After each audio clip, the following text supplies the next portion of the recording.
Vamos a orar ahí con la palabra de Dios en 1 Corintios 15. Padre, gracias por esta mañana. Señor, gracias porque tenemos este libro maravilloso que tiene todo tu poder y toda tu autoridad. Es tu palabra revelada para todos nosotros, Señor. Señor, ayúdanos a ver tu palabra con respeto, con una actitud de obediencia, no para acumular conocimiento, sino para que nuestra vida sea transformada. Dios, te damos gracias por este momento. Pedimos la luz de tu Espíritu Santo para entender este libro maravilloso. Y pedimos también el poder del Espíritu para que podamos aplicarlo, vivirlo todos los días de nuestra vida. Señor, gracias. Lo pedimos en el nombre de Jesús. Amén. Al final, hermanos, quiero que despidamos la transmisión y nos quedemos unos 2 minutitos que quiero platicar con ustedes, especialmente de la actividad que tendremos este miércoles, jueves y viernes.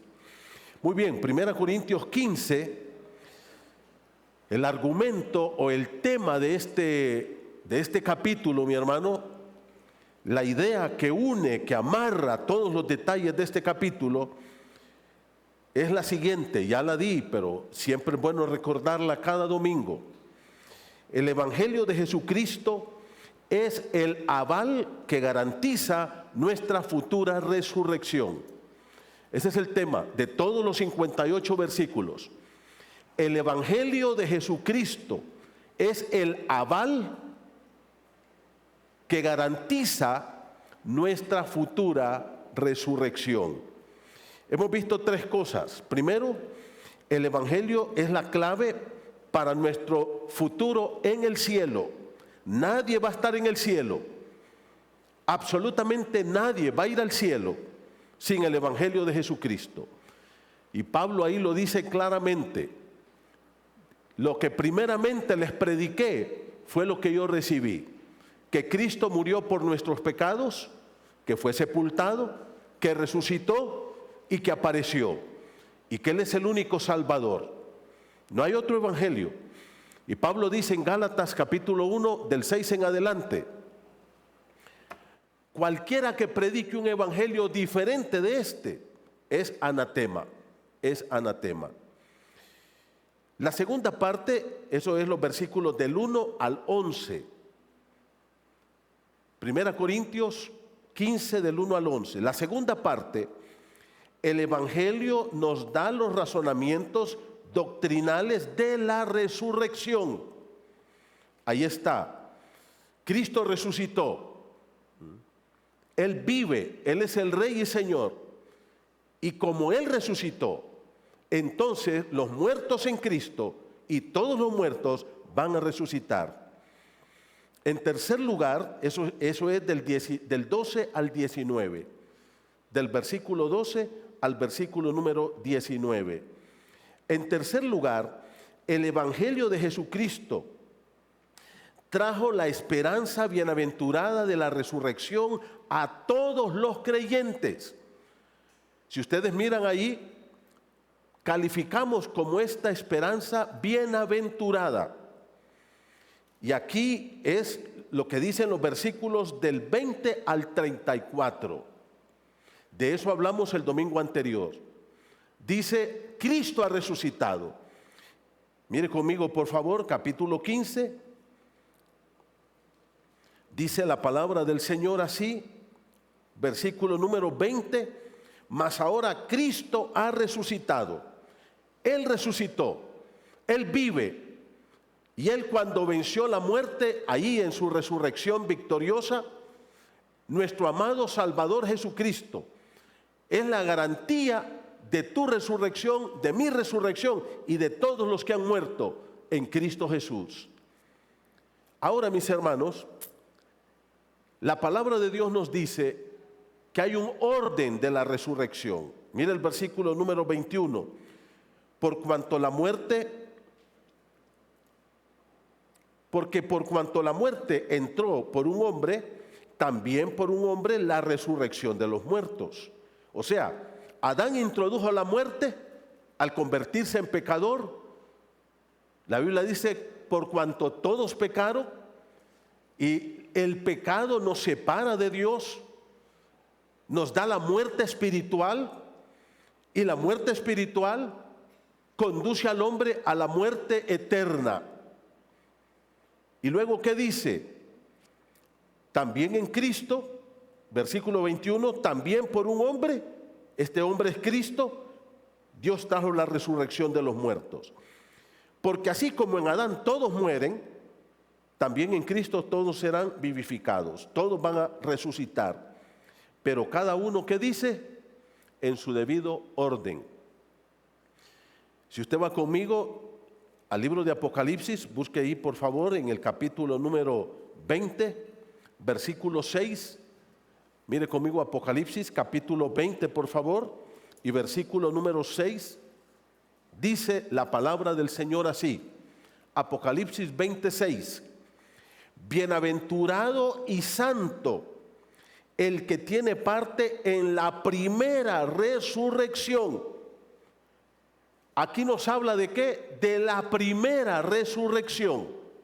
¿Y cómo le llama a todos los que van a resucitar en la primera resurrección? Bienaventurados y santos. ¿Qué quiere decir eso?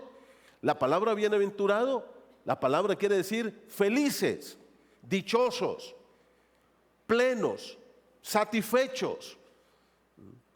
¿Quiénes son? Los que forman parte de la primera resurrección. ¿Por qué? Mira el versículo 6, porque la segunda muerte aquí es la condenación eterna.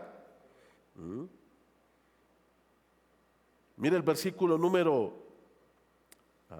del 11 al 15, dice el verso 14 así, mire conmigo, 20:14, la muerte y el Hades fueron lanzados al lago del fuego. Esta es la muerte segunda, y el que no se halló inscrito en el libro de la vida fue lanzado al lago de fuego. ¿Cómo se le llama esto? La muerte segunda. ¿Cuál es la primera muerte? Es cuando morimos aquí. Es cuando tú mueres y te llevan al cementerio. Pero los que tenemos a Cristo solo vamos a morir esa vez. Amén. Solo la primera muerte. La segunda muerte, que es la condenación eterna, no viene sobre nosotros. Porque somos, ¿qué? Según el versículo número 6, ¿cómo somos? En Apocalipsis 26. ¿Cómo somos? Felices. ¿Y qué? Y santos. ¿Qué quiere decir santos? Hemos sido apartados para Dios, para vivir con Él en la eternidad. Ahora, hermanos, esto la Biblia no lo dice, pero yo sí lo digo. Hay cosas que la Biblia no las dice, pero no quiere decir que no sean ciertas. La Biblia habla de la resurrección de los impíos, ¿okay? De los que no conocieron a Cristo ni se sometieron a Dios nunca. Todos. Y estos van a resucitar todos juntos. Y yo le llamo a esto la segunda resurrección, porque van a la segunda muerte. Y si hay una primera resurrección, lógicamente tiene que haber ¿qué? Una segunda. Yo les dije a ustedes, así lo dijo don Cástulo Guandique, no hay primera sin segunda. Entonces nosotros vamos a resucitar ¿en qué? En la primera resurrección. Todos los que resuciten en la primera resurrección, la Biblia les llama ¿cómo? Felices y santos. Solamente que la primera resurrección, ¿qué dijimos? ¿Tiene qué? ¿Qué tiene? 4 etapas, un orden. ¿Okay? ¿Cuáles son las 4 etapas de la primera resurrección? Cristo, las primicias. El segundo grupo que va a resucitar va a ser en el rapto, todos los santos de la iglesia. El tercer grupo va a ser los que mueran en el tiempo de la tribulación y gran tribulación y hayan recibido a Cristo en ese tiempo, en esos 7 años, y mueran, el anticristo los va a matar, pero van a resucitar antes del milenio. Y el cuarto grupo que va a resucitar serán todos los santos del Antiguo Testamento, juntos. Abraham, ahí va a resucitar Daniel, y eso lo dice Daniel 12, 1 y 2. Y todos juntos, resucitados, van a entrar al milenio con Cristo. Al final del milenio, entonces viene fuego del cielo y mata a todos los impíos que estén ahí, y en ese momento todos estarán muertos, al final del milenio. Y ahí resucitarán y pasarán directamente al juicio del gran trono blanco. Esa es la segunda resurrección. Todos los que resuciten ahí van a la segunda muerte, a la condenación eterna. Volvamos a 1 Corintios, capítulo 15, por favor. Dice la palabra del Señor así, porque ahora Pablo, hermanos, va a decirnos algunas cosas que son interesantes para nuestra reflexión. Tu reflexión y mi reflexión. Yo les decía a ustedes, ¿en cuál de estas dos resurrecciones vamos a resucitar? Hermano, tienes que asegurarte, y eso lo dice Pablo en segunda de Corintios, en el capítulo 13. Dice, asegúrense que ustedes están en la fe. Asegúrense que ustedes están en la fe. Que usted va a ir al cielo, hermano. Usted tiene que tener una convicción firme en su corazón. ¿Y quién nos da esa convicción? 1, el Evangelio de Cristo. 2, el Espíritu Santo. Dice que el Espíritu da testimonio a nuestro espíritu que somos ¿qué? Que somos hijos de Dios. Ahora, Pablo dice, vamos a resucitar cada uno en su debido orden. Ya les expliqué el orden de la resurrección. Y esto es un resumen porque esto lo vimos ampliamente el domingo anterior. Ahora yo quiero que ustedes miren conmigo, por favor, 1 Corintios 15, porque Pablo va a hablar de dos cosas acá para animarnos a confiar en el Señor en ese tiempo de que va a haber resurrección. Mire conmigo lo que dice en el versículo 29, por favor. 1 Corintios 15, 29. Esto es parte del tercer punto que no lo pudimos ver la semana anterior. De otro modo, ¿qué harán los que se bautizan por los muertos? Si en alguna manera los muertos resucitan. Si en ninguna manera los muertos resucitan. ¿Por qué pues se bautizan por los muertos? Aquí el apóstol Pablo va a expresar una práctica que hacían algunas personas en Corinto. Y si ustedes miran aquí, Pablo no habla en primera persona, habla en tercera persona cuando dice, ¿qué harán los que se bautizan? Ellos, no nosotros, no nosotros.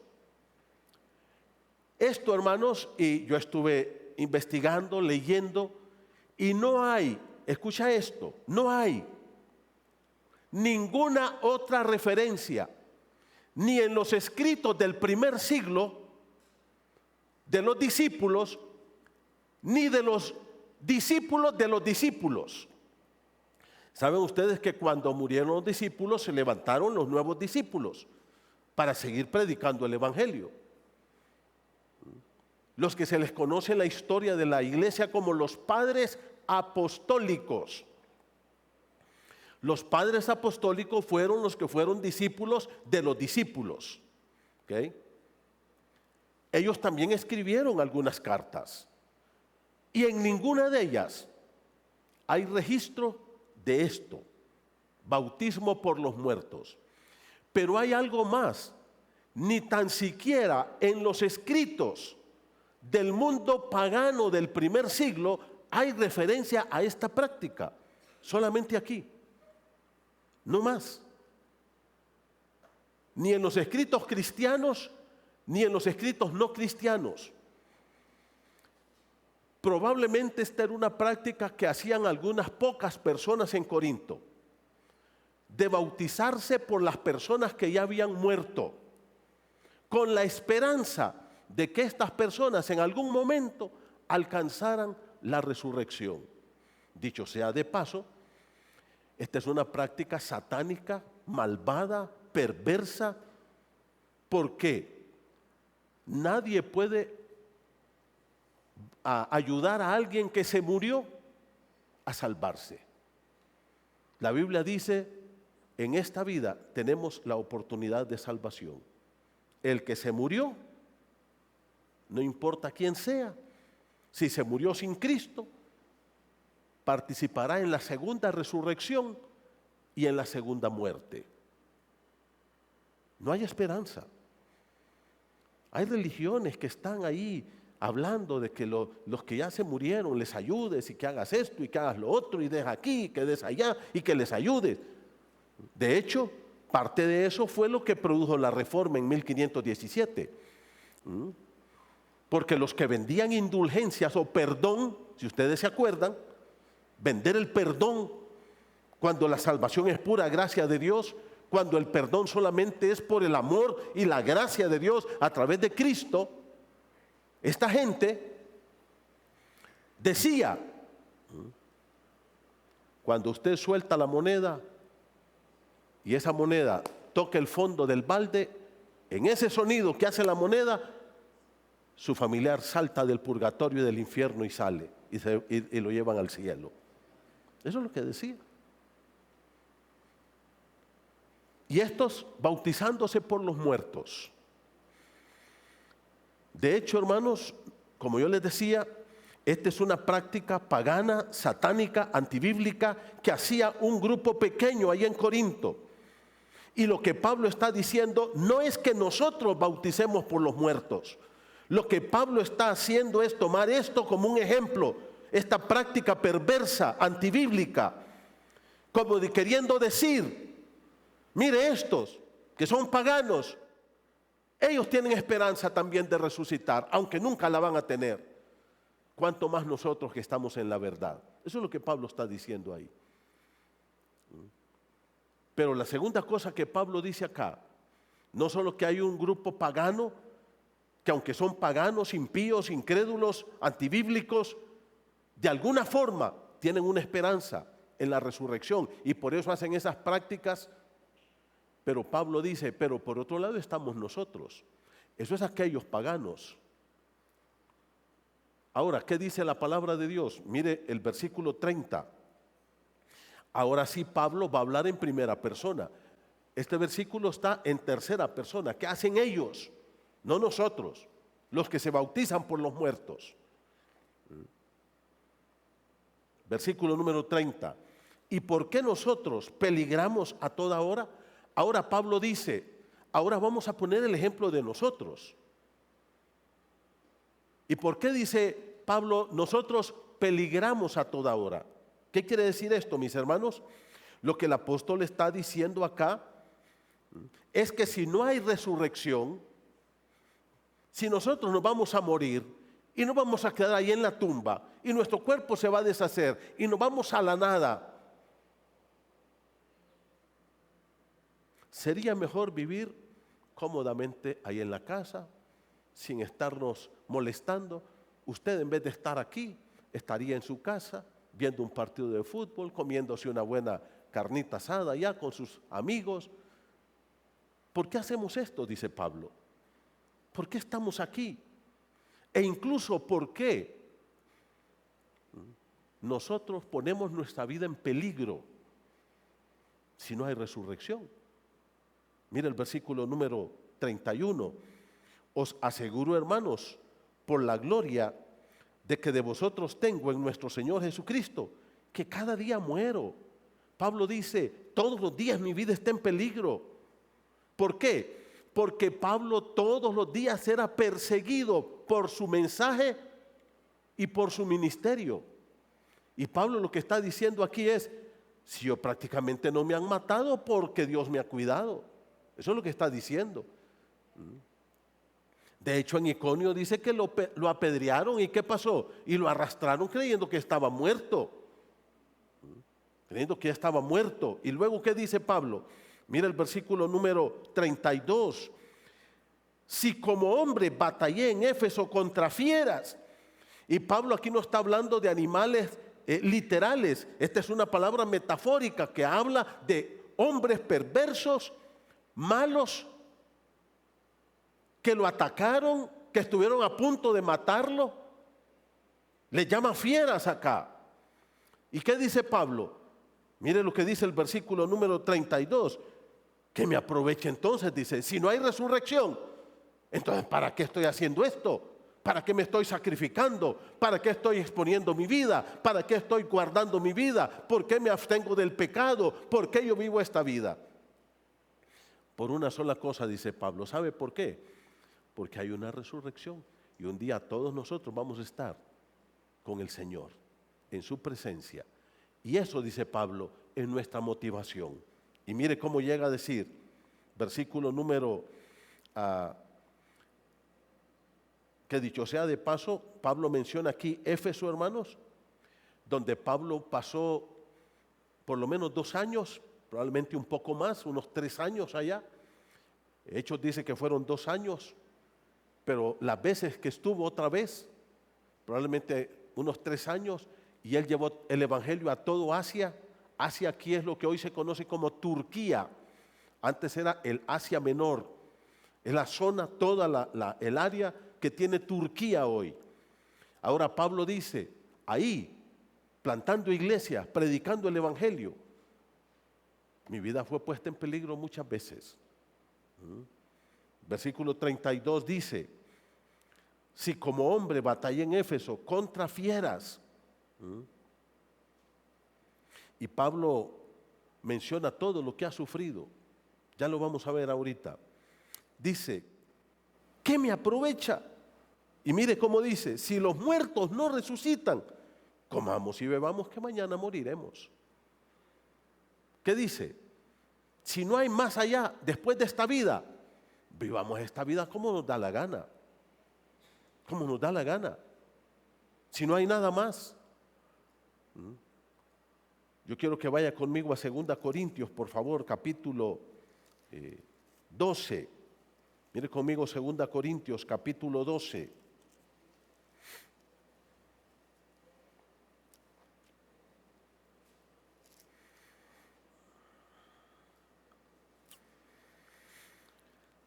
Después de 1 Corintios, ahí nomás está 2 Corintios, capítulo 12, verso 11, dice, me he hecho un necio al gloriarme. Vosotros me obligasteis a ello, pues yo debería ser alabado por vosotros, porque en nada he sido menos que aquellos grandes apóstoles, aunque nada soy. Con todo, las señales de apóstol han sido hechas entre vosotros con toda paciencia, por señales, prodigios, milagros. Versículo 13, porque ¿en qué habéis sido menos que las otras iglesias? Sino en que yo mismo no os he sido carga. Perdonadme este agravio. Versículo 14, es la 3ª vez que voy a vosotros.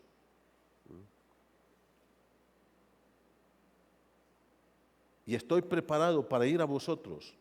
No seré gravoso, porque no busco lo vuestro, sino a vosotros. Este es un verdadero apóstol, que no busca el dinero de la gente, que mira el alma de las personas. El alma de las personas.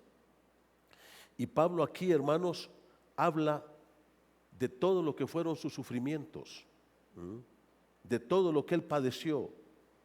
¿Por qué? Porque él estaba con la expectativa de la resurrección. Estaba con la expectativa. Y Pablo dice, me he entregado a ustedes, he sufrido, he llorado. Y más atrás, un poquito más atrás, el apóstol Pablo, mire lo que dice en el capítulo 11, versículo 23. 11:23. Son ministros de Cristo. Como si estuviera loco hablo. yo más, en trabajos más abundantes, en azotes sin número, en cárceles más, en peligros de muerte, muchas veces. De los judíos, 5 veces he recibido 40 azotes menos uno.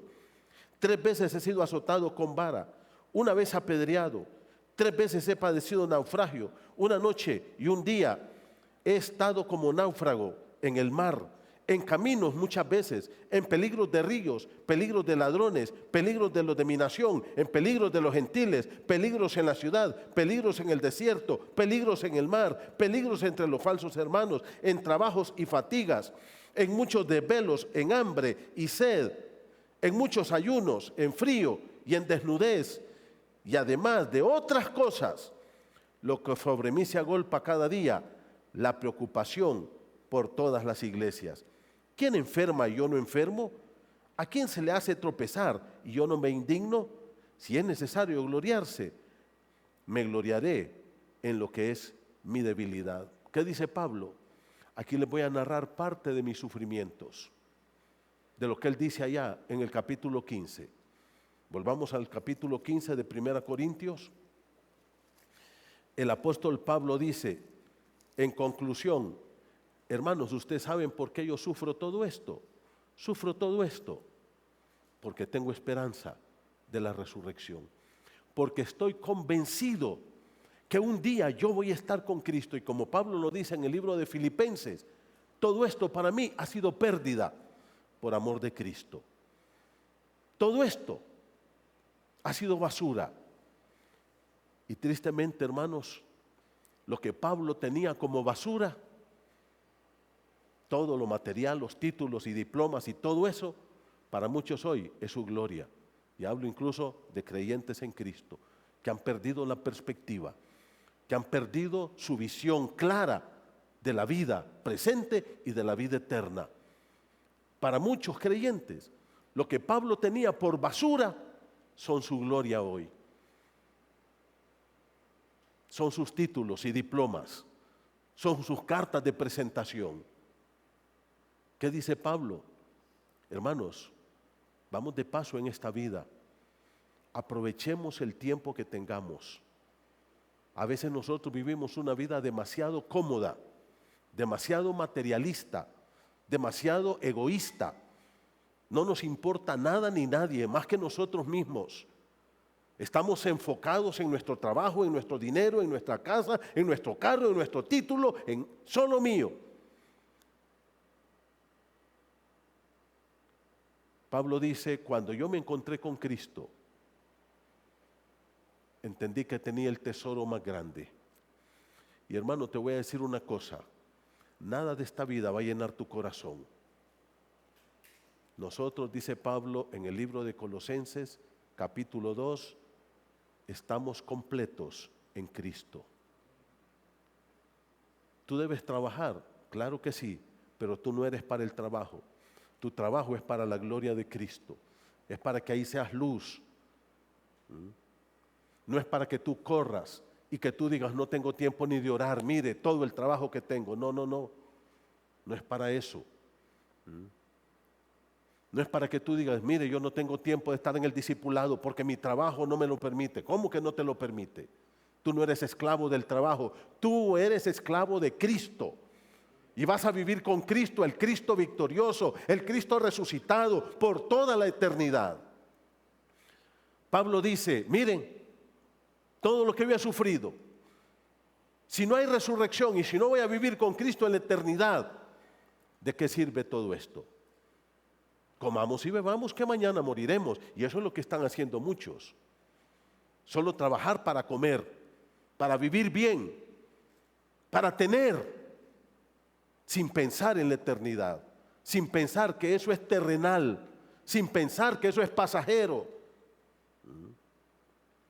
Tu enfoque debe de estar en la eternidad, ver el presente con los ojos puestos en la eternidad. ¿Qué lugar ocupa Cristo en tu corazón? ¿Qué lugar ocupa Cristo en tu tiempo? ¿Qué lugar ocupa Cristo en tu dinero, en tu sexualidad, en tus relaciones con tu esposa, en las relaciones con tus hijos? ¿Qué lugar ocupa Cristo ahí? Mire lo que dice Pablo. Si no hay resurrección, versículo 32, comamos y bebamos que mañana moriremos. ¿Qué dice? Vivamos como nos dé la gana. Pero no podemos vivir así, ¿por qué? Porque sí hay resurrección. Porque Cristo nos va a llevar a la patria celestial un día. Y hermano querido, yo te animo para que tú dediques tu tiempo a Cristo. Esto nos lleva entonces, hermanos, al cuarto punto del mensaje de esta mañana. El Evangelio de Jesucristo nos explica que habrá una gran diferencia en el cuerpo de la resurrección. Es a través del Evangelio de Cristo que tú y yo entendemos que nuestro cuerpo va a cambiar el día de la resurrección. Será diferente. Ahora, yo quiero hacerles algunas preguntas de reflexión a ustedes. Vamos a ver. Cristo murió, los apóstoles lo vieron, estuvieron con ellos la última cena, ahí platicaron, ahí estuvieron, comieron juntos, salieron del aposento alto, fueron al huerto de Getsemaní, ahí vieron cuando lo capturaron y se lo llevaron.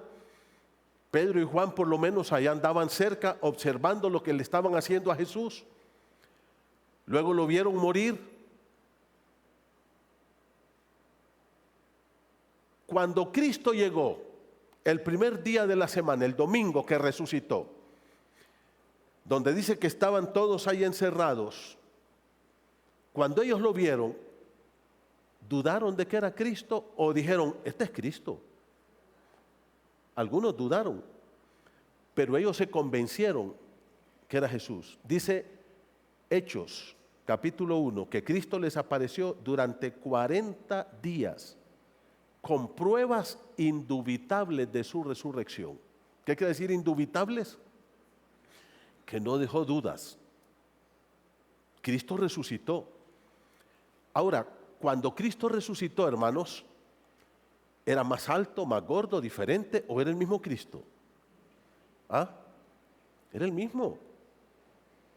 Lo que cambió no fue su fisonomía. El cuerpo de la resurrección no va a cambiar mi fisonomía. Ay, qué decepción la mía cuando descubrí esto. Fue una frustración. ¿Ah? Porque antes de entender esto yo creí que iba a ser más guapo. ¿Ah? Que Dios me iba a arreglar esta nariz. ¿Ah?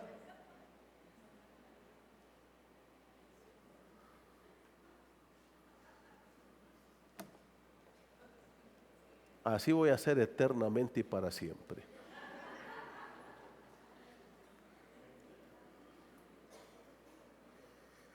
Lo que me consuela, ¿sabe qué es? Que tú también vas a ser así.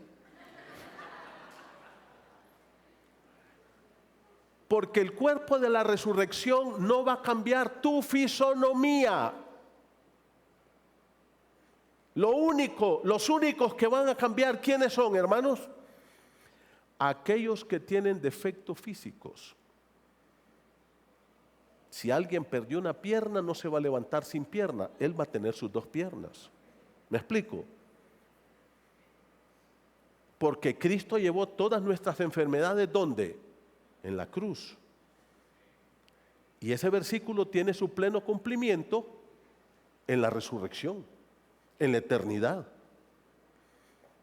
Ahí es donde tiene su pleno cumplimiento. Ahí es donde dice que Cristo en la cruz pagó por nuestros pecados, pero también llevó nuestras enfermedades.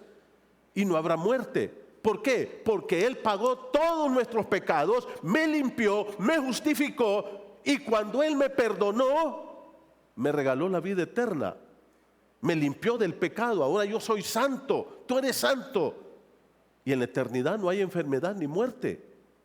Ahí es donde Él llevó nuestras enfermedades en la cruz del Calvario. O yo por mucho que declare, yo declaro que Cristo llevó mis... Sí, Él las llevó y un día, allá en la eternidad me levantaré, resucitaré sin ninguna enfermedad. Pero mientras estoy aquí, hermanos, aquí seguiré sufriendo de muchas cosas. ¿Cuántos de ustedes se encerraron por el COVID? Todos, ¿no es cierto? ¿Y por qué no salían? No, si Cristo llevó mis enfermedades. Bueno, huecho, no hacemos eso.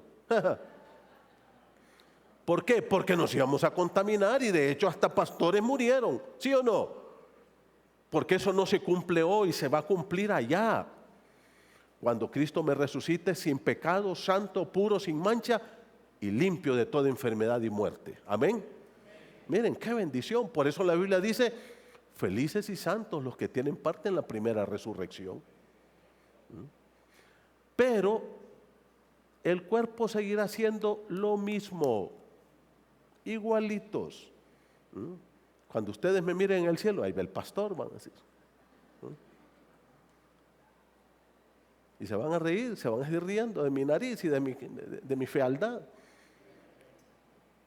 Pero, ¿qué dice la Escritura? El cuerpo de la resurrección será diferente en su esencia. En su esencia. No en la fisonomía. El mismo que entierren, ese mismo se va a levantar. Pero mire cómo dice Pablo, 35. Pero dirá alguno, ¿cómo resucitarán los muertos? ¿Con qué cuerpo vendrán? Ahora, estas preguntas, escuchen esto por favor, estas preguntas no eran preguntas ingenuas, no eran preguntas de alguien que quería aprender. Estas preguntas eran preguntas de gente perversa que estaba metiéndole a los hermanos en la iglesia que no había resurrección, que no iban a resucitar los muertos. Entonces, Pablo ataca a esos que les preguntaban a los hermanos, ajá hermano, ¿y usted cree? Sí, y como están los muertos, ¿usted piense eso? Piense, ajá, ese que enterraron ahí, que ya no hay nada, ¿cómo va a resucitar? ¿Con qué cuerpo va a venir si ya no hay nada ahí? Mi abuelo murió en el año 1932, mi abuelo tenía 22 años, estaba jovencito mi abuelo cuando murió, de 22 años. Y lo enterraron ahí en el cementerio de Puerto Cortés. Y nuestra familia tenía su mausoleo y todo en la mera entrada del cementerio. Ahí estaba. Pero en el año por ahí 75, 76, cuando era presidente, creo, no me acuerdo quién, dijeron, vamos a hacer una nueva carretera para entrar a Puerto Cortés. Y la nueva carretera pasaba ahí, por el cementerio. Hicieron los estudios, hicieron los trazos y todo. Y resulta que llamaron a mi familia, mi tía y mi mamá. Vamos a sacar a su papá de ahí, porque ahí va a pasar la carretera. Y llamaron a toda la gente que tenía sus muertos ahí, los reunieron y les dijeron, vamos a sacarlos a todos. Y le dijeron a mi mamá, ¿dónde está su papá? Aquí está, ok. Mire, abrieron un hoyo, empezaron, no había nada. Ni pelo, ni uñas, ni cajón, ni trapos, nada. Y estuvieron buscando y buscando porque nosotros somos hechos de material biodegradable, del polvo. ¿Y a dónde vamos? ¿Y en qué nos convertimos? No había nada. Y entonces vino el ingeniero, trajo un cajón, agarró un poco de tierra, la metió, vaya, enterrada a su papá allá. Eso fue. No había nada.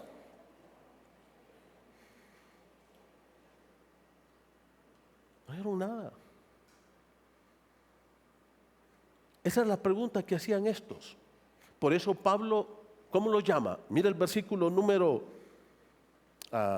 36. ¿Cómo lo llama? ¿Qué dice? Necios. ¿A quién le llama necios? No a los hermanos, sino a esos falsos que estaban metiendo la falsa doctrina en la iglesia. Les dice, ustedes son unos necios, confundiendo a los hermanos. ¿Y qué les dice, mis hermanos? Y ahora Pablo les va a hablar del cuerpo de la resurrección. Y va a poner por lo menos 3 ejemplos. El primer ejemplo tiene que ver con las semillas. Mira el versículo número 36. Lo que siembras no es el cuerpo que ha de salir, sino el grano desnudo, ya sea de trigo o de otro grano. ¿Qué dice Pablo? Piensen ustedes en la naturaleza. Si usted agarra una semilla de aguacate, usted dice, voy a sembrarla porque quiero cosechar aguacates. Y cuando usted la siembra, ¿qué espera que nazca? No una semillona de aguacate así enorme. La semilla se muere ahí en la tierra. ¿Y qué aparece? Dice Pablo. Aparece el árbol, bello, precioso, más grande, más fuerte que esa semillita. Y es lo mismo ocurre con el trigo, dice, con el maíz, con el frijol. Todas estas plantas, para que puedan nacer, ¿qué hay que hacer? Dice, hay que sembrarlas, tienen que morir allí, hay que ponerlas en la tierra, hay que sepultarlas. Y lo que nace no es otra vez la misma semilla, nace la planta bella. Usted mira los árboles, qué hermosos. ¿De dónde vienen? De la semilla que se sembró. Luego, ¿qué dice Pablo? Segundo ejemplo, las carnes. Mire el versículo número 30 estamos en el 37. Versículo 39. No toda carne es la misma, dice Pablo. Una carne es la de los hombres, otra carne es la de las bestias, otra la de los peces, otra la de las aves. Pablo, ¿qué dice? Hay gente que dice, a mí no me gusta el cerdo, pero me gusta la res. ¿Por qué? Porque son diferentes, saben diferente, tienen consistencia diferente. Pablo dice, lo mismo va a ser en la resurrección. Así como hay carnes diferentes en la resurrección, también será diferente. Primero, ¿qué dice Pablo? Miren el ejemplo de los árboles. Una semilla se siembra, pero nace una planta más grande, más hermosa, más fuerte, más bonita. Segundo, las carnes, dice, no son las mismas. Una carne es la que tenemos aquí, limitada, pero otra carne será la carne de la resurrección. Y la tercera, los astros. Mire conmigo el versículo número 40. Hay cuerpos celestiales y cuerpos terrenales. Una es la gloria de los celestiales y otra es la gloria de los terrenales. Una es la gloria del sol, otra es la gloria de la luna, otra la gloria de las estrellas. Y una estrella es diferente a otra en gloria. ¿Qué dice Pablo? Observen los astros. Cada uno es diferente. No son lo mismo. Entonces Pablo les dice, hay resurrección. Si ustedes dicen que no hay resurrección y están confundiendo los hermanos, son unos necios. Son unos necios.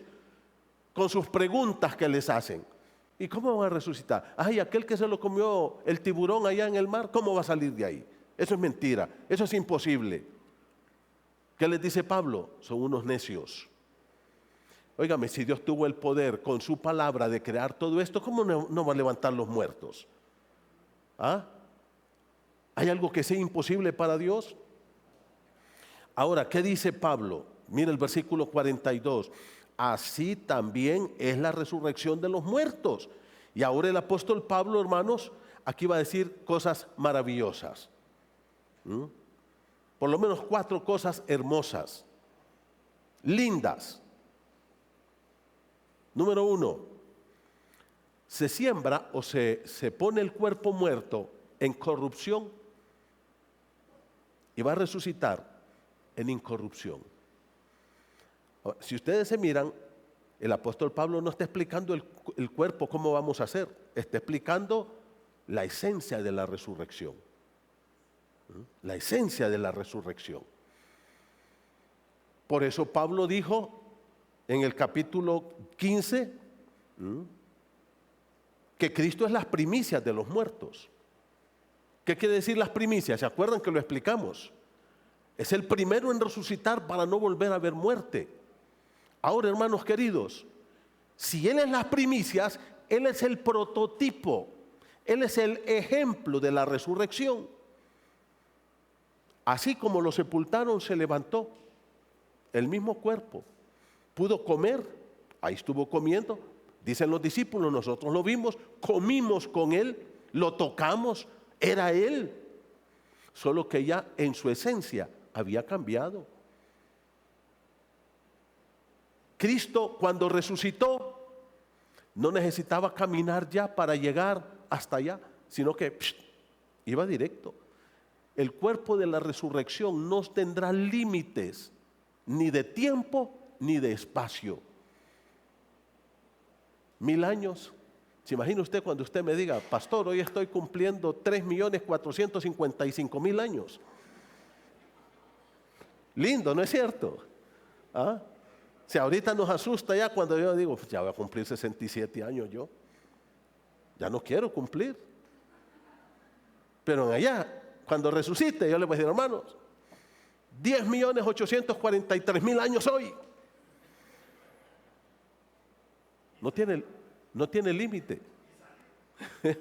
Y sanito, no guapo, pero sano. ¿Ah? Sí, hermanos. Entonces, miren cómo dice la palabra de Dios aquí, versículo número 42.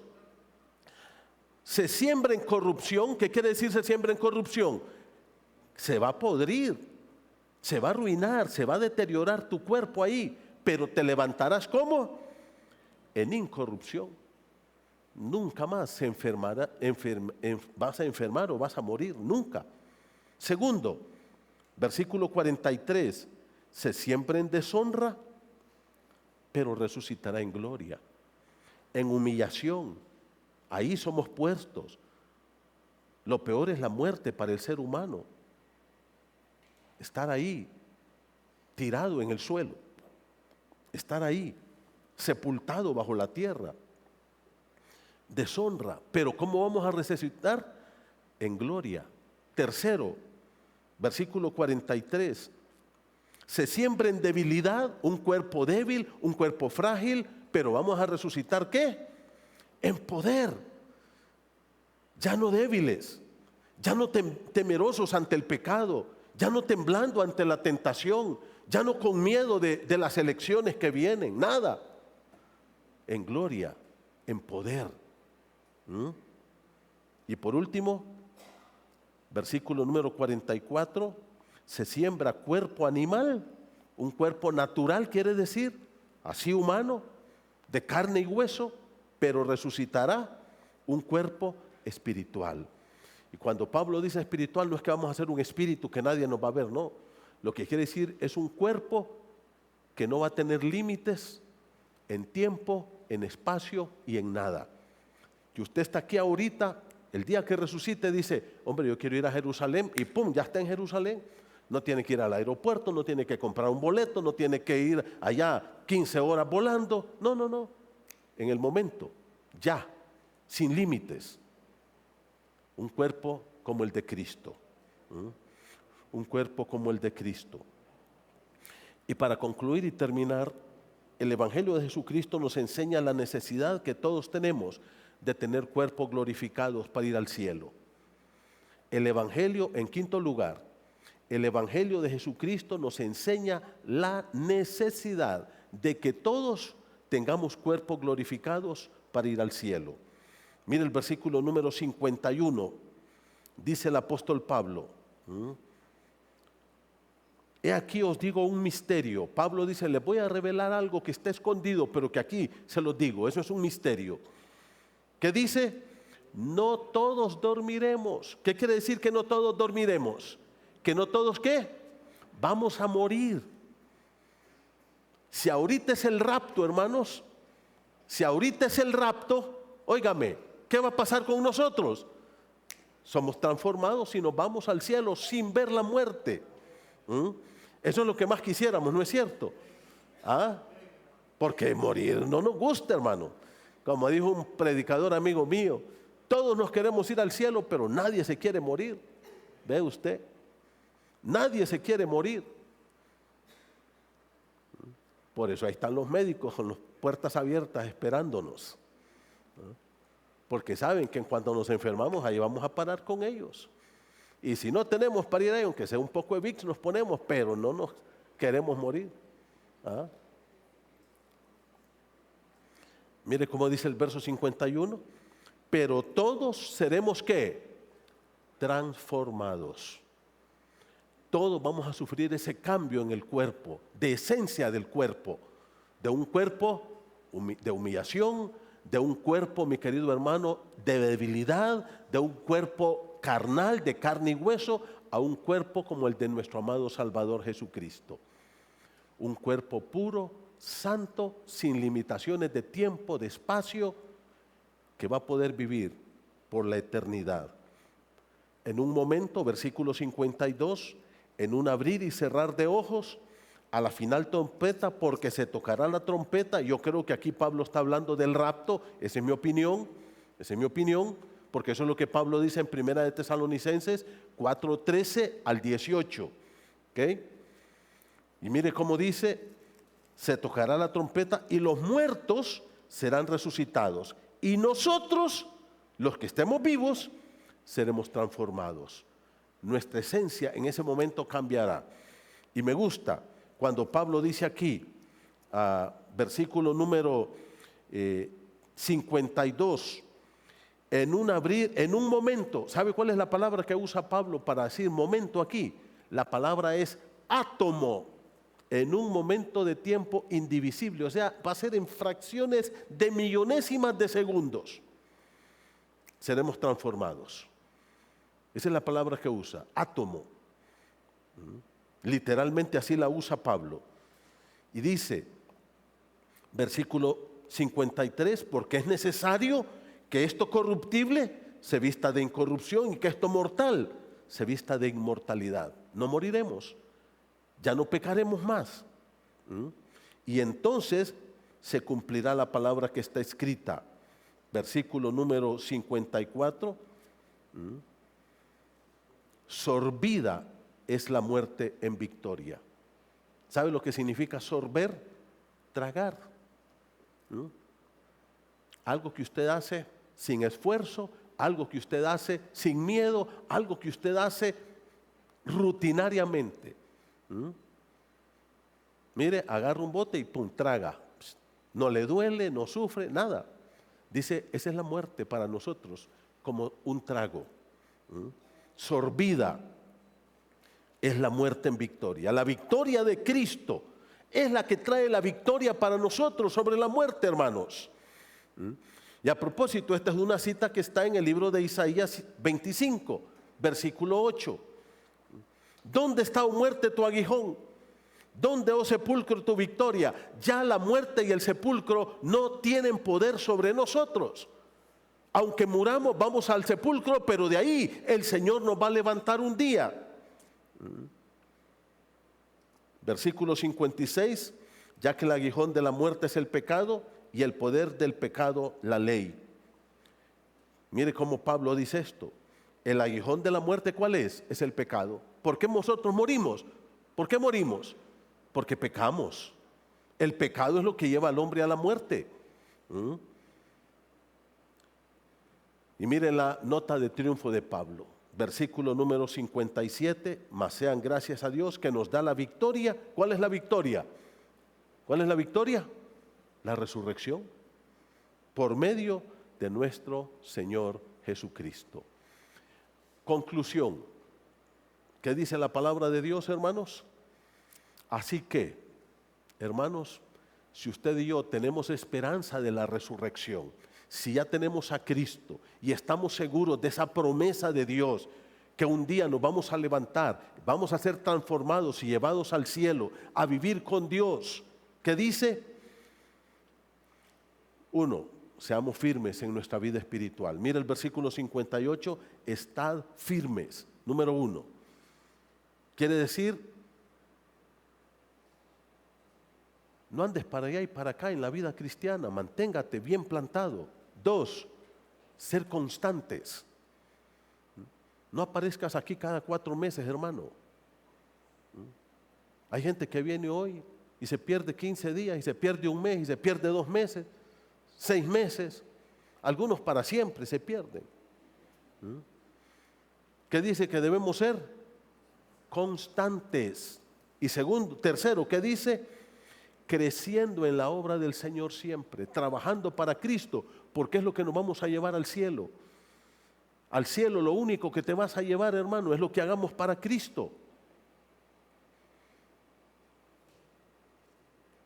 Y ese trabajo, ¿qué dice? No es en vano.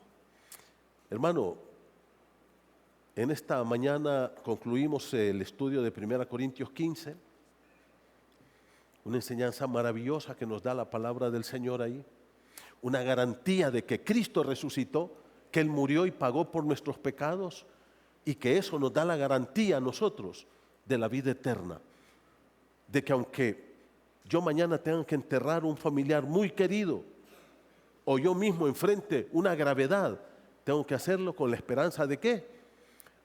De que no termina mi vida con la muerte, de que Cristo resucitó, de que Él me va a llevar a la patria celestial y un día mi cuerpo será levantado y voy a estar con Él.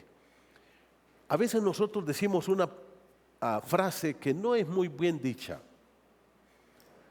Decimos, vamos a ganar almas para Cristo. No, no se ganan almas. ¿Se ganan qué? Personas. Porque Cristo no solo salvó mi alma. ¿Qué salvó? Salvó mi cuerpo también. Mi cuerpo también es parte de la redención que Cristo logró en la cruz. Y a veces nosotros descuidamos mucho nuestro cuerpo, ¿no es cierto, hermanos? Lo descuidamos. A veces a las 10 de la noche nos pegamos unas atracadas y estamos ahí 3 días vomitando eso es malo. La Biblia dice que nuestro cuerpo es templo del Espíritu Santo. Y eso es para mí también, no solo para ustedes. ¿Cuántas Coca-Colas te tomas al día? ¿Cuántos refrescos de botella te tomas? Hay gente yo conocí gente que se tomaba 12 medio litros todos los días. 12. Claro, después viene usted a decirme, pastor, ore por mí que estoy con diabetes. Y el Señor te dice, ¿y para qué te tomaste todas esas Coca-Colas? ¿Verdad que sí, hermano? Cuidemos el cuerpo también, hermanos. Por ejemplo, Pablo dice en 1 Corintios 6, el cuerpo no es para la fornicación, el cuerpo es para el Señor. Mi cuerpo no es para que yo lo esté botando ahí sexualmente en perversiones sexuales.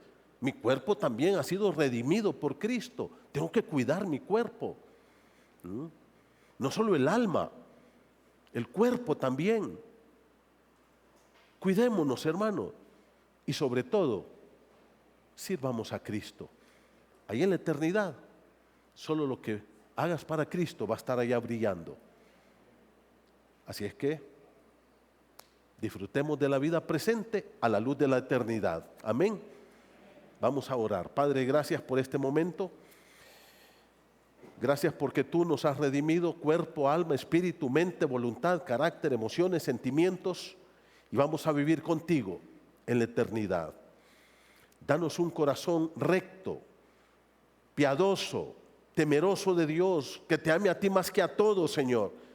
Padre, que podamos crecer a lo que dijo el salmista: ¿a quién tengo yo en los cielos sino a ti? Y fuera de ti nada deseo en esta tierra. Padre, ayúdanos a madurar, que invirtamos nuestro tiempo, cuerpo, alma, todo nuestro ser en el reino eterno y en nuestro Señor Jesucristo. Gracias, Señor, en el nombre de Jesús. Amén.